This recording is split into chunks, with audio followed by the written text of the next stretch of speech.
Sejam bem-vindos a mais uma aula, onde a gente vai discutir as ferramentas de gestão de projetos para a disciplina de Projeto Integrador. Você está no canal do YouTube do curso de Fabricação Mecânica do Instituto Federal de Educação, Ciência e Tecnologia de São Paulo, campus Hortolândia.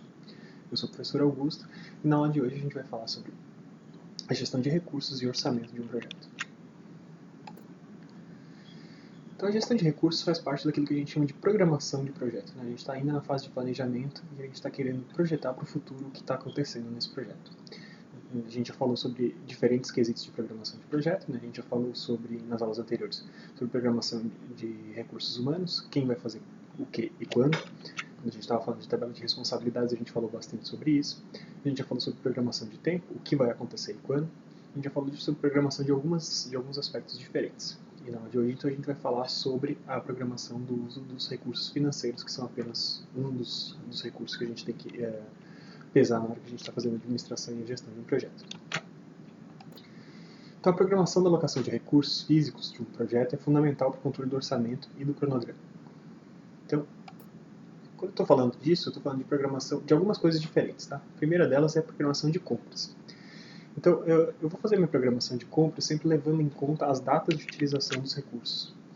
Então, ao longo do projeto, a gente lembra que a gente pegou o nosso projeto e dividiu ele numa estrutura analítica de projeto, todas as etapas diferentes que são necessárias a ser cumpridas para que esse projeto inteiro chegue ao seu final.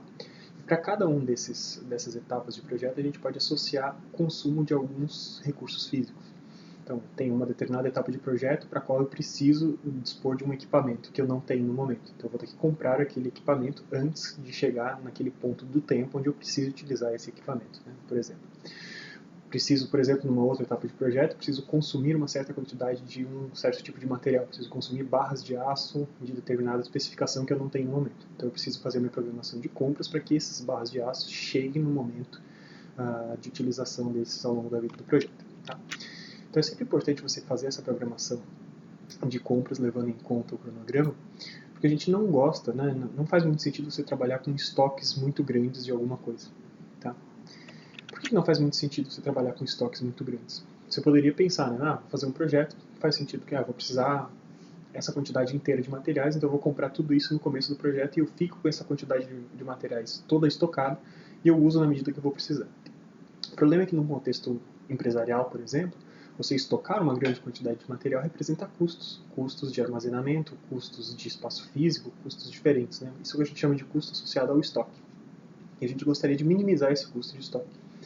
Isso para vocês também é verdade, né? Imagina no projeto de vocês estão construindo um equipamento, vocês já sabem que vão precisar de todos aqueles materiais, e se vocês decidirem comprar tudo isso no começo do projeto de vocês vão ter que dar um jeito de lugares para estocar essas coisas, vocês têm que manter uma gestão de estoque, né? Tem que ter alguém sempre preocupado se essas coisas estão bem armazenadas, se estão sendo consumidas no ritmo que elas estavam sendo previstas.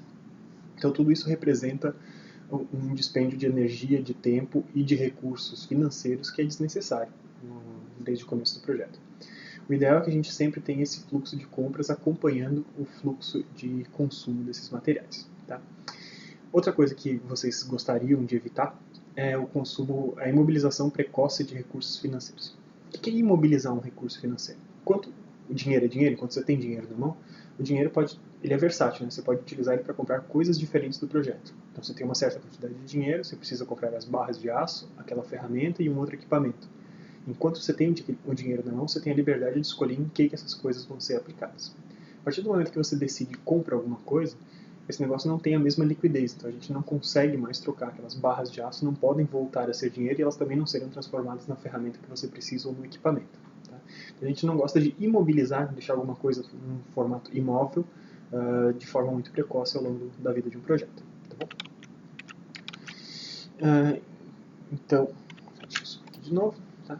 Então, o que a gente precisa fazer é identificar quais são as etapas que consomem mais recursos, as etapas do nosso projeto, né, naquela estrutura analítica de projeto, quais são as etapas que consomem mais recursos e quais são os recursos que são críticos.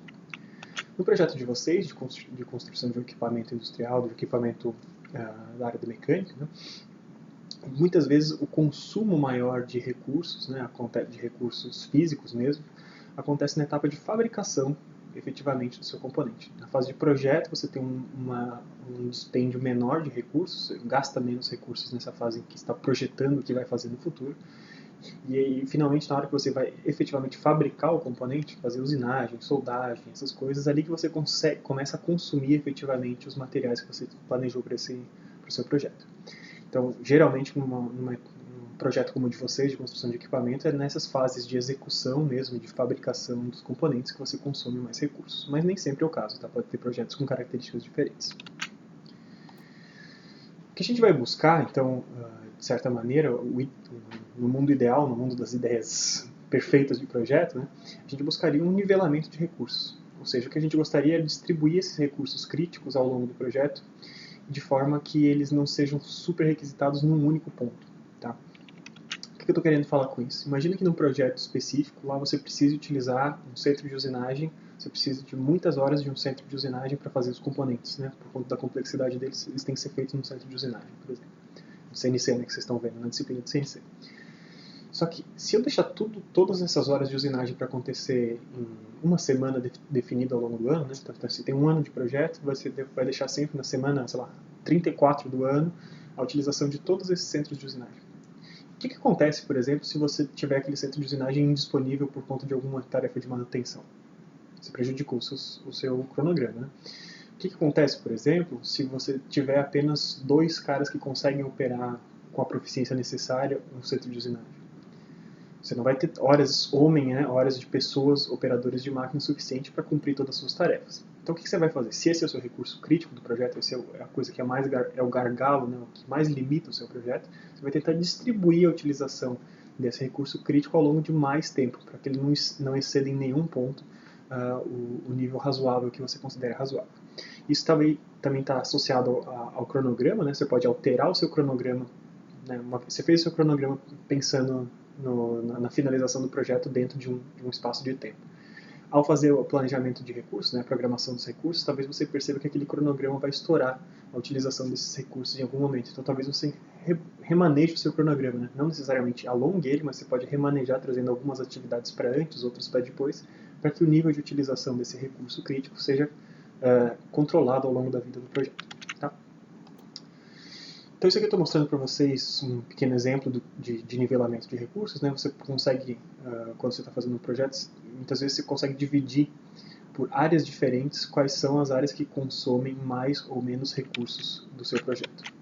Então, por exemplo, nesse projeto que eu estou mostrando aqui para vocês, a área financeira consumiu 10% dos recursos, enquanto a área de recursos humanos consumiu 52%, e os recursos tecnológicos consumiram 38% dos recursos que a gente tinha. Então você consegue, né? Uma ideia que vocês podem fazer é pegar por grandes áreas dos seus projetos, né? Então você tem o projeto, o subsistema que você vai fazer, você dividiu ela em grandes áreas.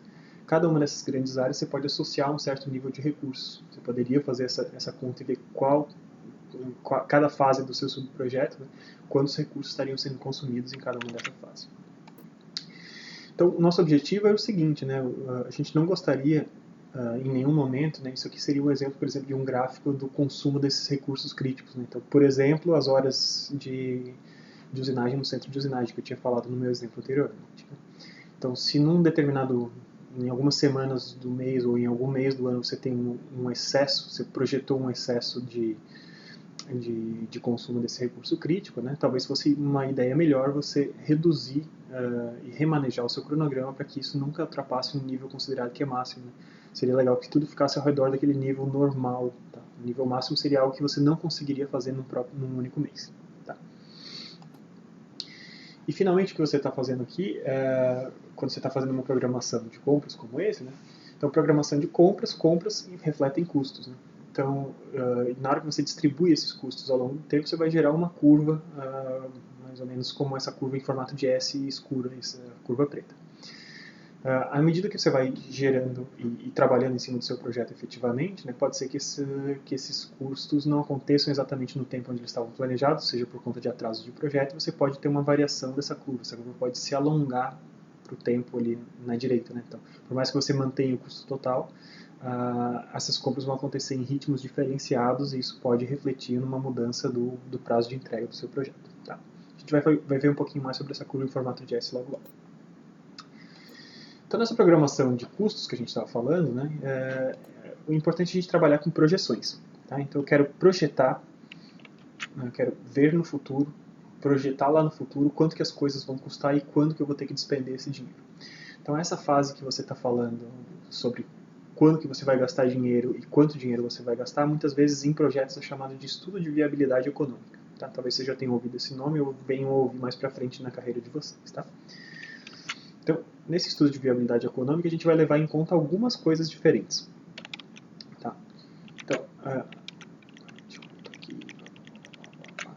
Então, a gente vai levar em conta algumas coisas diferentes. A gente vai levar em conta, primeiro, a projeção de receitas, segundo, a projeção de despesas, terceiro, fluxo de caixa e um quarto chamado de análise de indicadores. Tá? Então, projeção de receitas, ela tem a ver com quanto dinheiro. A gente vai no nosso projeto a gente não vai falar tanto sobre análise de indicadores, tá? Mas a gente vai falar bastante sobre esses outros três camaradas: projeção de receitas, projeção de despesas e fluxo de caixa. A projeção de receitas, ela está associada com quanto dinheiro você consegue dispor e quanto. Tá? Então vou explicar para vocês. Geralmente o projeto de vocês tem uma estimativa de custo total que a gente julga razoável que uma turma do tamanho da de vocês consiga arrecadar ao longo de um ano. Tá? Só que não basta a gente saber o quanto de dinheiro vocês conseguem arrecadar durante um ano, depende de quanto tempo vocês demoram para arrecadar esse dinheiro. Né? Ter receitas muitas vezes depende de um certo tempo. Estou falando do exemplo do projeto de vocês, mas numa empresa isso não é diferente. Né? Então, se eu preciso de uma certa quantidade de recursos financeiros numa empresa para fazer um projeto, mas o processo de aprovação de um empréstimo de banco, por exemplo, demora 2 meses, eu não posso contar com esses recursos do empréstimo de banco antes de passados os 2 meses de análise de um processo de empréstimo, por exemplo. Tá? No caso de vocês é mais direto, a gente não vai falar de empréstimo de banco, mas a gente vai falar de campanhas de arrecadação de receita, por exemplo, rifas, vendas de camisetas. A gente tem diversas possibilidades diferentes para vocês arrecadarem recursos. E quanto tempo a gente leva para levar essas campanhas adiante e quanto dinheiro elas vão gerando, isso é uma coisa que pode nos gerar, inclusive, uma curva, né, de quanto dinheiro a gente consegue arrecadar ao longo do tempo. Tá? Então é fundamental a gente estimar esse montante de receitas que estará disponível, assim como a distribuição delas ao longo do tempo. Tá? Então, não basta eu pensar quanto de dinheiro, mas tem que pensar quando que esse dinheiro vem. Então isso vai depender fortemente, né, qual é a projeção de receitas que você vai ter, vai depender muito do modo de financiamento que você vai escolher. Tá? Você pode escolher autofinanciar o seu projeto, né, você mesmo tirar dinheiro das suas reservas para pagar o projeto inteiro. Você pode contar com doações, você pode fazer campanhas de arrecadação. Então, tudo isso, cada uma dessas modalidades vai representar uma projeção de receitas, uma projeção temporal de receitas ao longo do tempo de forma diferente. Tá bom? E o que é importante quando você está falando em projeção de receitas é importante ser realista. Tá? A gente nunca deve trabalhar com uma perspectiva mais otimista. Né? Então, não adianta muito quando você está falando de projeção de receitas dizer, não, em um mês eu vou conseguir arrecadar todo o dinheiro que eu preciso para o projeto inteiro. É muito pouco provável que isso aconteça, especialmente se você estiver fazendo campanhas de arrecadação ou contando com doações. Né? Então, todas essas coisas de campanha de arrecadação e doações são coisas que introduzem incertezas. Outra coisa que a gente já falou, né? De gestão de riscos, de gestão de incertezas lá atrás. E essa inserção de incertezas faz com que a gente não consiga cravar certinho quando que essas receitas vão entrar. Tá? Então, o modo de financiamento influencia nisso também, tá? Nessa incerteza com relação a quando o recurso está disponível. Então é importante a gente ser bastante realista e sempre dar uma margem de manobra. Né? Eu não posso dizer que com uma campanha de rifa, durante 2 semanas eu vou arrecadar todo o dinheiro do projeto, porque isso é muito improvável de acontecer. E o que é importante vocês pensarem é que o timing da receita, né, o ritmo que as receitas vão entrando, quanto grana vai entrando e quando essa grana vai entrando, isso tem que casar com a sua projeção de despesas. Tá? E eu explico por quê. Então, isso tem a ver com os nossos outros dois itens que a gente vai falar. A gente está falando de projeção de receitas, mas a gente vai falar de projeção de despesas e principalmente de fluxo de caixa. Então, se em alguma fase do projeto eu preciso ter, né, voltando naquele exemplo, preciso ter uma barra de aço na data X do meu projeto, eu preciso ter a quantidade de dinheiro necessária para comprar essa barra X, para que essa barra X esteja disponível no projeto naquele dia que ela é necessária. Então, perceba, não basta eu pensar na projeção de receitas, eu tenho que pensar na projeção de receitas e o seu ritmo associado com a projeção de despesas. Eu vou ter que ter uma despesa, eu vou ter que pagar dinheiro para ter disponível aquela barra, então eu tenho que ter me planejado anteriormente, fazer a conta meio que ao contrário, né? Onde que eu preciso cada coisa, quanto dinheiro eu preciso para isso e quando que eu tenho que fazer a campanha de arrecadação ali para trás para que esse dinheiro esteja disponível ali, para que finalmente o produto matéria-prima, equipamento, ferramenta esteja disponível quando ela precisa estar disponível no projeto. Tá? Então, seguindo adiante, né, quando a gente fala de... a gente já falou de projeção de receitas, né, a gente vai falar agora de projeção de despesas. Então, novamente, a estimativa de um montante, né, de uma quantidade, né, espero que todos saibam, né, montante é a soma total, o monte total de bolo do dinheiro que a gente vai precisar. A estimativa do montante e a distribuição temporal são fundamentais para fazer a programação dessas despesas. Tá? Então, do que vai depender a projeção de despesas? Vai depender muito dos conceitos de solução que a gente escolheu, dos materiais e do nível de qualidade. Então, quanto dinheiro eu gasto no projeto vai dependendo dessas coisas, de qual foi o meu conceito de projeto, como é que eu escolhi resolver um problema. Né? Qualquer problema que seja um problema de projeto, ele tem mais de uma solução, provavelmente. A solução que você escolheu vai definir ou vai induzir mais ou menos um certo montante de despesas que você precisa incorrer para conseguir fazer essa coisa chegar no final. Se você escolhesse um outro conceito de projeto, ele estaria associado a um outro conjunto de materiais, equipamentos e afins que teriam um outro valor associado. Tá? Você pode também escolher materiais de tipos diferentes, então você pode fazer a mesma solução com peças de madeira ou peças de aço, e tudo isso tem uma influência, né? Dependendo do tipo de material que você escolheu. Para o mesmo conceito, dependendo do tipo de material que você escolheu, isso tem custos diferentes. E finalmente, para o nível de qualidade. Né? Se você quisesse fazer tudo com uma qualidade extremamente elevada, né?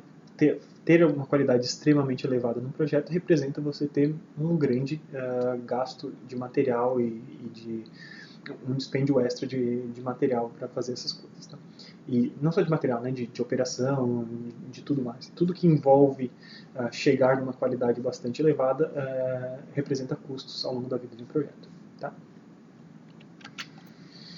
Então, quais são alguns modos que a gente pode fazer, que a gente pode utilizar para ter uma redução de despesas no projeto? Tá? Primeiro, a gente pode reaproveitar materiais que já foram usados. Estou falando especificamente do projeto de vocês, mas também de outros projetos na sua vida. Né? Se você tem uma empresa e na sua empresa você já fez um projeto que utilizou recursos semelhantes e ele está disponível praticamente como sucata na sua própria empresa, reaproveitar material usado é uma boa ideia. Tá? Outra coisa que vocês podem utilizar para reduzir despesas é receber doações em espécie de parceiros. Tá? Então, você pode receber tanto doações em dinheiro quanto doações em material mesmo. Né? Então, você pode pedir, por exemplo, precisa das minhas barras de aço. Se você tem algum parceiro que você saiba que tenha barras de aço sobrando, você conhece uma empresa que fabrica barras de aço, para quem não vai fazer a menor diferença vocês descolarem um pedaço de, sei lá, 2 metros de barra de aço. Então, você conseguiu receber uma doação em material mesmo de algum parceiro, isso fez com que você não precisasse gastar recursos. Tá?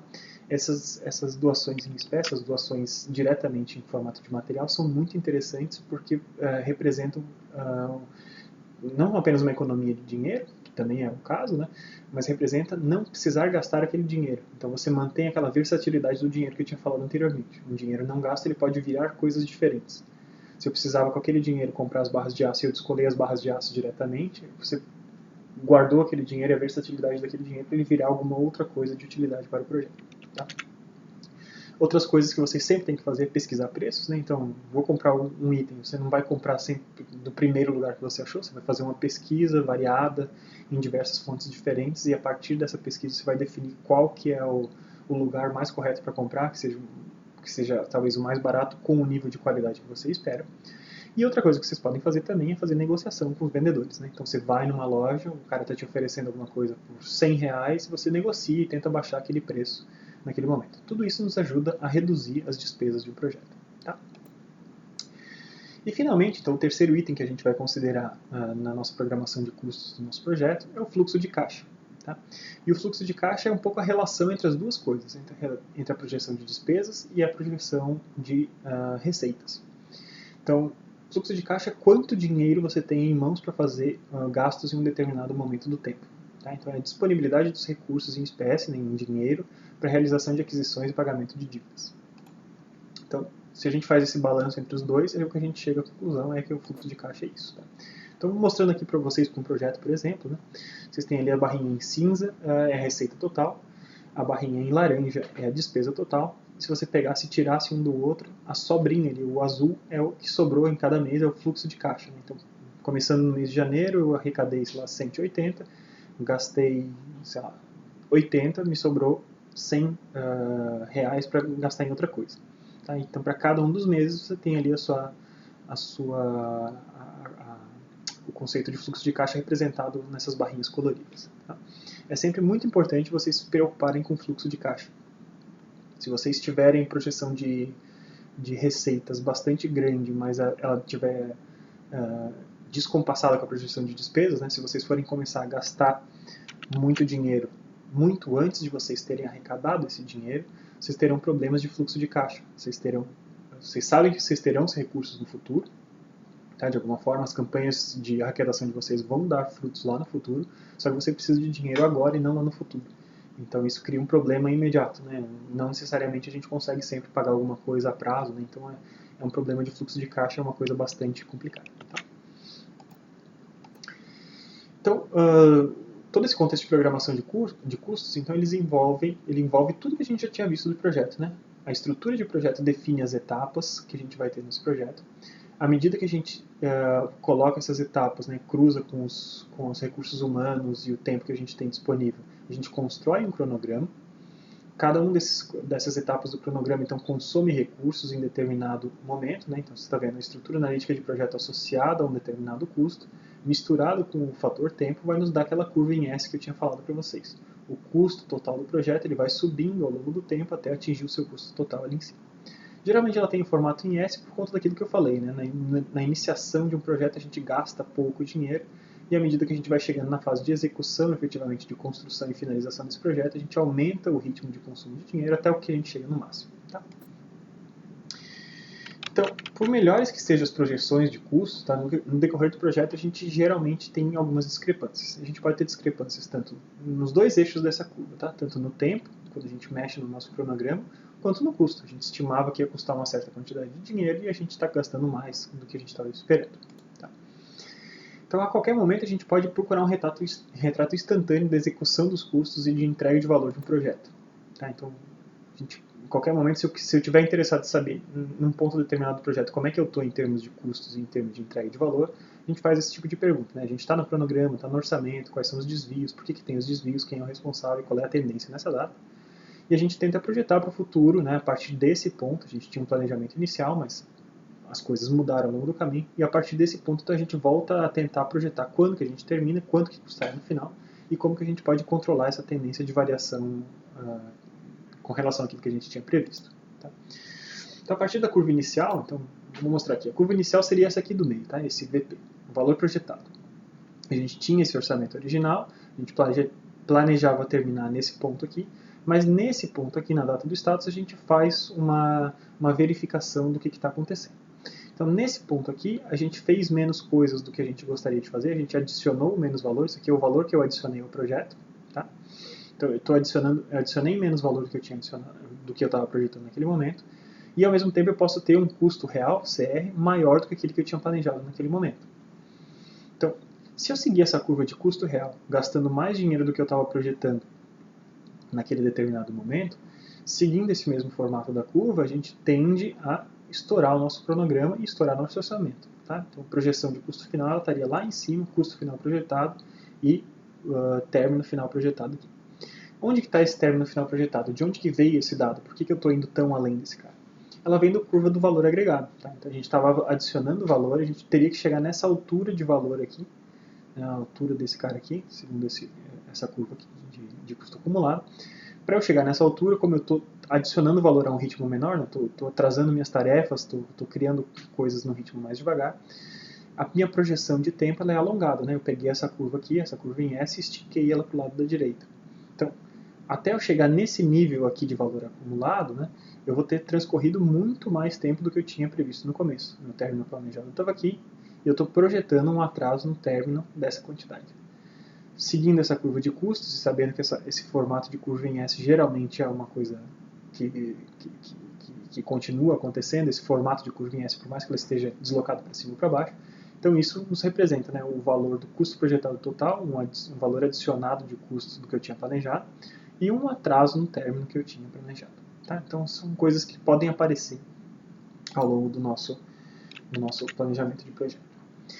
Então, essa aula de hoje eu mostrei para vocês algumas ferramentas que a gente tem, né? Como que a gente tem que pensar em fluxo de receitas, fluxo de despesas, fluxo de caixa, né? Projeção de receitas, projeção de despesas e fluxo de caixa. Eu mostrei para vocês que quando as coisas saem um pouco do nosso planejado, a gente pode já em determinado momento fazer projeções para o futuro e estimar quanto que a gente vai estourar do nosso orçamento e quanto que a gente vai estourar do nosso cronograma por conta dessa curva em S acumulada, né, no começo com pouco consumo de recursos e à medida que a gente vai progredindo no projeto a gente aumenta. Tá? Então isso foram algumas das ferramentas e alguns dos conceitos que vocês vão ter que levar em conta no projeto de vocês para fazer